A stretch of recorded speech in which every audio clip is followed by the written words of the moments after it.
Today on Smackey's Garage, we're going to see if we can upgrade my 2018 F-150 from Sync 3.0 up to Sync 3.4. It originally came with Sync 3.0 and it's about time to upgrade it to something a little bit more later because I've heard it has a better UI and it's faster. So we're going to go ahead and we're going to see if we can do that together. Now to do this upgrade, you're going to have to download some software online and you're going to have to use some software that is not licensed by Ford. So you're going to have to be okay with doing that. So I'm going to go ahead and walk you through step by step on how to do this and how it works for me. It's really up to you if you want to try it, but I'm going to show you step by step on my truck how I'm going to get up to Sync 3.4. Now before we go ahead and start downloading the software, the first important thing is we need to see what version of Sync we're running and we need to make sure we have the build number with it. So I'm going to go ahead, we're going to turn on the truck, we're going to look on the screen and we're going to get that information. Then we're going to go ahead and download the software that's required to make this update.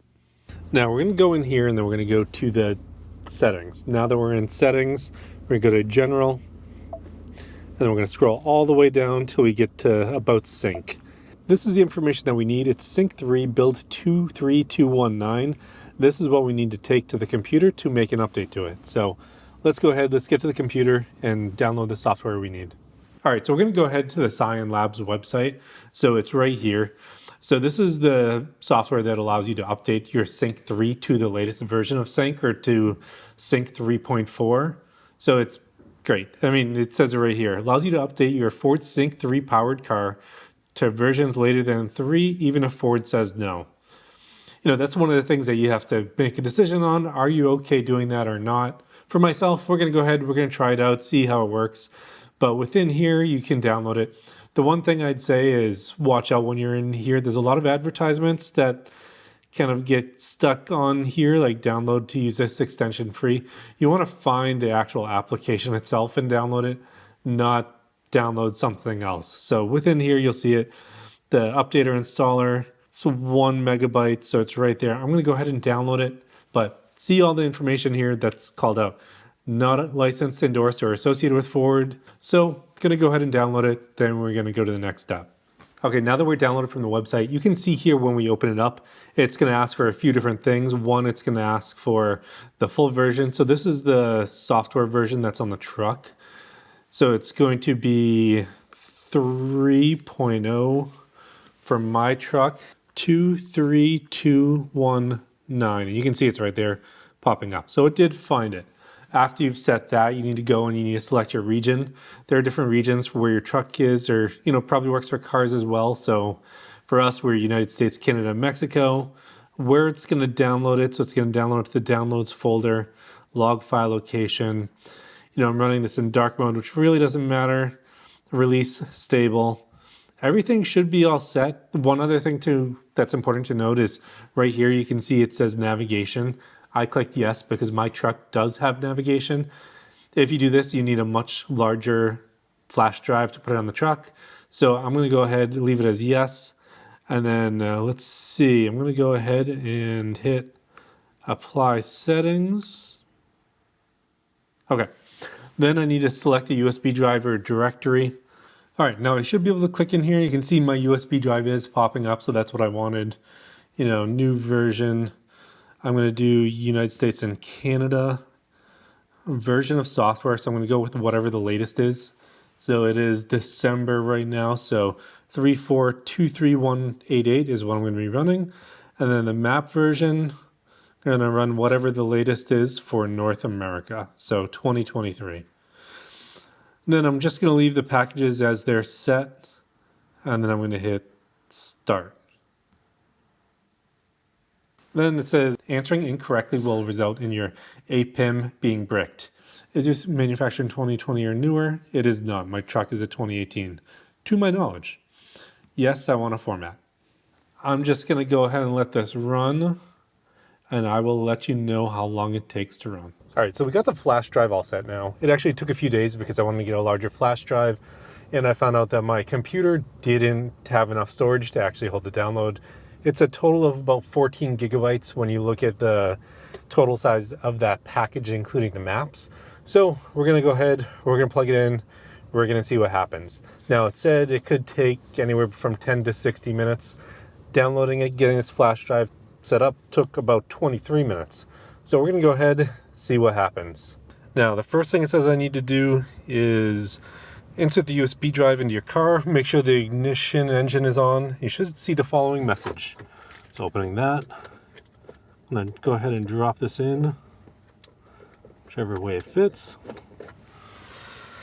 Let's see if anything pops up. Updating system software. Okay, so that's a good start. Restarting the system. You may now remove your USB device. Updates will take effect next time. It says do not remove the USB device. So put it in. It's going to go ahead. It's going to start doing the updates, but do not remove the USB device. You can see here the forward splash screen is up and it is working through the settings right now. So I'm going to go ahead and leave it here. We're going to start our timer. It is 10:32 and we're going to see how long it takes. That's a pretty cool image of a Shelby Super Snake. Didn't know these were within this, but here we go. All right, 10:32 a.m. We'll see how long it takes. Oh, look, there's a timer in the bottom right, so I should be able to just track it from that.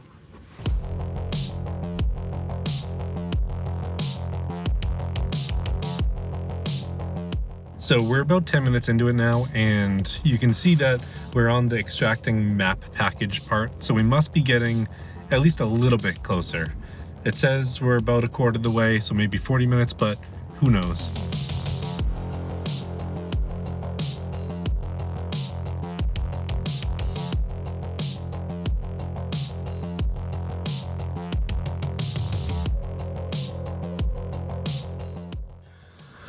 Would you look at that? Update successful, remove USB, 25 minutes, 30 seconds, and it's done. After you see this, it says once the install is complete, you'll see the screen. Remove the USB and the Sync 3 system should start. All right, so now that this is up, we're gonna go ahead and we're gonna remove the USB down here and pray and hope for the best.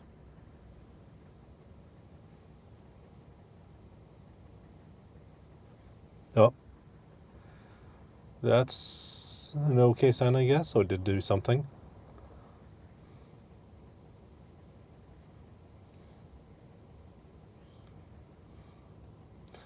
Well, that's good news so far.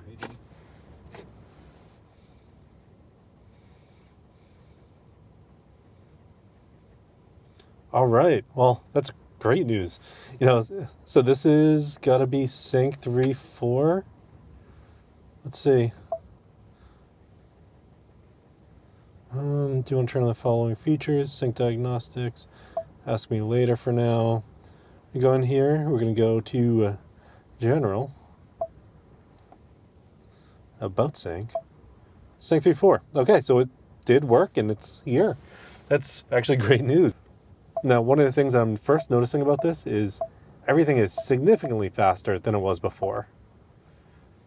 I'm going to have to just go through this and test some things out, see how everything works, but yeah, this is pretty awesome. Okay, so what I'm going to do is I'm going to use this for a few days and try it out and give you some feedback on it. But, you know, it's really nice to see this working, and I'm excited because, you know, first impressions are it is significantly faster than the normal Sync 3. All right, now I've had Sync 3.4 on the truck for a few days, and I have to say everything's working flawlessly. Now, a few things I noticed is everything is significantly faster. So not only am I seeing speed increases in the forward side, which I'm going to be honest, I don't really use. I'm seeing speed increases on the iOS side, on the CarPlay side, which is kind of unexpected. Now, one thing I should call out is the night mode and night screens in Sync 3.4 are so much better than they are in Sync 3.0. Now, I'm not exactly sure why this truck doesn't automatically take a 3.4 update and why you have to go down this path to do it yourself. So with this, you know, I'm really happy with it. It's definitely made a better experience with it. It's so much faster. This is the way that the truck should perform. This is the way Sync should be on this truck. Now, I'm really happy with it. If you have any questions, go ahead and leave them down in the comments below. If this is something that you decide to do yourself, let me know. If you found this video helpful at all, don't forget to like the video, subscribe to the channel. I do a lot of projects on F-150s, cars, snowmobiles, things in the garage. I'll see you next time.